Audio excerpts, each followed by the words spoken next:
علی بھائی آپ نے کہا کہ شیخ البانی نے دوسروں کے لیے اجازت دی ہے کہ خواتین کے چہرے کو ڈھانپنا لازمی نہیں. شیخ البانی خواتین کو چہرے کو کھولنے کی اجازت کس حدیث پر مبنی ہے؟ برائے کرم حدیث کا حوالہ دے دیں. دیکھیں وہ سنن ابی داؤد کی ایک حدیث ہے نا، وہ بڑی کمزور روایت ہے کہ عورت جب بالغہ ہو جائے تو سوائے اس کے چہرے کی ٹکیا کے اور ہاتھوں کے کوئی چیز نظر نہیں آنی چاہیے غیر محرم کے سامنے. یہ حدیث مشکات کی دوسری جلد میں بھی آپ کو کتاب النکاح والے چیپٹر میں مل جائے گی.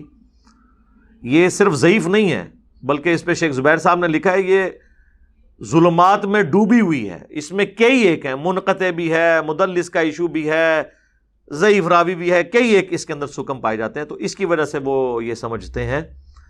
تو ہم تو اس موقف کو صحیح نہیں سمجھتے. قرآن کی روح میں یہ بیٹھتا ہی نہیں ہے.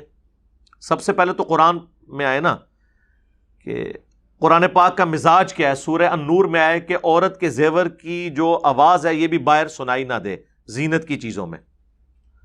تو جو اللہ یہ مزاج رکھتا ہے کہ وہ عورت کے زیور کی آواز کسی غیر محرم کو سنوانا نہیں چاہتا کہ کہیں اس کی وجہ سے لوگ اٹریکٹ نہ ہو، وہ چہرہ جو سب سے بڑی زینت کی جگہ ہے اس کو کھولنے کی اجازت دے گا.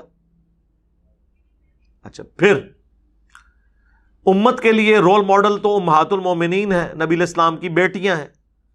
بخاری اور مسلم دونوں میں حدیث ہے، جو حدیث عفق اما عائشہ پہ جو تہمت لگائی گئی تھی منافقین کی جانب سے، کافی لمبی حدیث ہے. اس میں جو اما عائشہ پیچھے رہ گئی تھیں تو وہ پھر اسی جگہ پہ بیٹھ گئیں تاکہ وہ قافلے والے واپس ایک صحابی کو حضور وہاں پہ چھوڑتے تھے کہ اگر کوئی سامان رہ گیا تو وہ سمیٹ کے لے آئیں. اتنا بڑا قافلہ ہے تو ظاہر ہے اوور لک ہو جاتی. تو اما عائشہ وہیں پہ بیٹھ گئیں تاکہ وہ شخص دیکھ لے.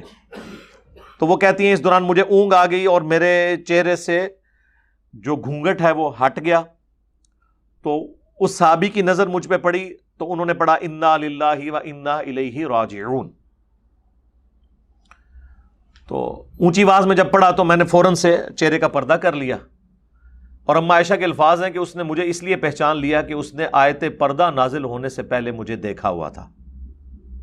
تو اس کا کیا مطلب ہوا کہ آیت پردہ کے بعد امہات المومنین پردہ کرتی تھی. اب یہ وہ حدیث ہے جسے غامدی صاحب بھی مانتے ہیں، لیکن وہ کہتے ہیں یہ پردہ کرنا صرف امہات المومنین کی خصوصیت ہے. بھئی امہات المومنین تو ہماری مائیں ہیں، اس کے باوجود پردہ کر رہی ہیں، تو باقی تو شاید کوئی نہیں. ان کے لیے تو کسی اور مرد کے ساتھ نکاح کرنا بھی حرام ہے. النبی اولا بالمؤمنین من انفسہم وازواجہ امہاتہم. نبی مومنین کی جانوں پر ان سے بڑھ کر حق رکھتے ہیں اور نبی کی بیویاں امت کی مائیں ہیں. تو اس طرح کی کہانیاں نہ کروائیں کہ جو پھر ایکسیپٹیبلٹی جنہیں نہیں ملتی. تو چہرے کا پردہ ہے.